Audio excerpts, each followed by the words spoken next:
Chaque jour, Charles et Carole vous présentent la leçon de l'école du sabbat.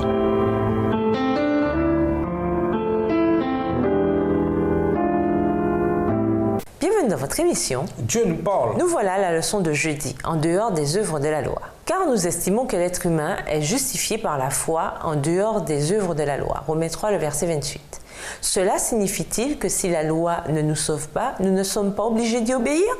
Expliquez. Dans le contexte historique, Paul parlait dans Romains 3, verset 28 de la loi au sens général du système du judaïsme. Même s'il tentait de vivre le plus consciencieusement du monde sous ce système, un juif ne pouvait être justifié s'il n'acceptait pas Jésus comme Messie. Paul conclut en Romains 3, verset 28 que la loi de la foi exclut toute glorification. Si un homme est justifié par ses propres actions, il peut s'en glorifier. Mais quand il est justifié parce que Jésus est l'objet de sa foi, alors tout le crédit appartient clairement à Dieu qui a justifié le pécheur. Ellen G. White donne une réponse intéressante à la question. Qu'est-ce que la justification par la foi?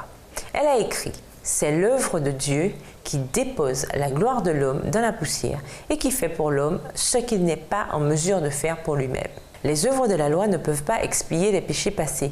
La justification ne peut pas se gagner. Elle peut être reçue uniquement par la foi dans le sacrifice expiatoire de Christ. Ainsi, en ce sens, les œuvres de la loi n'ont rien à voir avec la justification. Être justifié sans les œuvres signifie être justifié sans qu'il y ait quoi que ce soit en nous qui mérite la justification.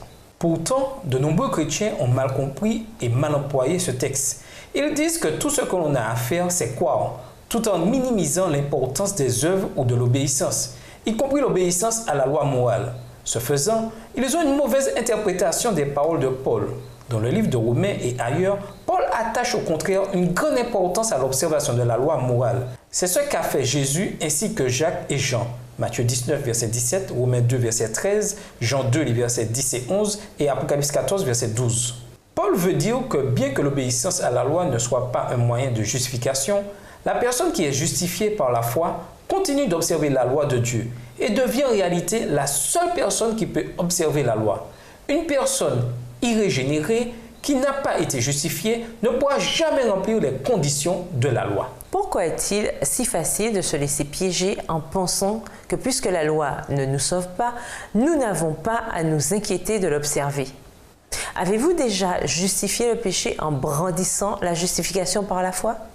Pourquoi est-ce une attitude dangereuse? En même temps, où serions-nous sans la promesse du salut, même quand nous sommes tentés d'en amuser? Et nous vous laissons avec la question du jour. Quelle sorte de foi m'anime actuellement? Une foi vivante ou une foi morte? Au revoir. Et à demain si Dieu veut.